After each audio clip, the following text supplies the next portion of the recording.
எடுத்தாலும் திமுக வலிக்கணும், திமுக வலிக்கணும், திமுக சொன்ன பூராமே காணாம்பா. நல்ல ஓட்டு வாங்குவார் இல்லன்னு சொல்ல. ஆமா, அவர் நான் தான் ஆட்சியை பிடிப்பேன், நான் தான் ஆட்சியை பிடிப்பேன், இதெல்லாம் நடக்கிற காரியமா? பிராக்டிகலா யோசிக்கும். உங்களுடைய அடுத்த படத்திற்காக காத்துக்கிட்டு இருக்கிறங்க விஜய்.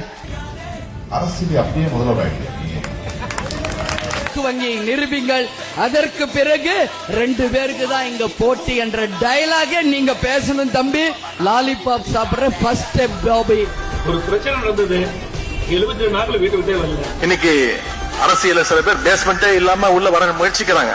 திருமதி பிரேமலதா விஜயகாந்த் அவர்கள், மாண்புமிகு முதலமைச்சர் அவர்களுக்கும் உறுப்பினர் எடப்பாடி கே பழனிசாமி அவர்கள், முதலமைச்சர் அவர்களுக்கும், எதிர்கட்சி தலைவர் திரு உதயநிதி ஸ்டாலின் அவர்கள், நம்முடைய மாண்பு முதலமைச்சர் அவர்கள்,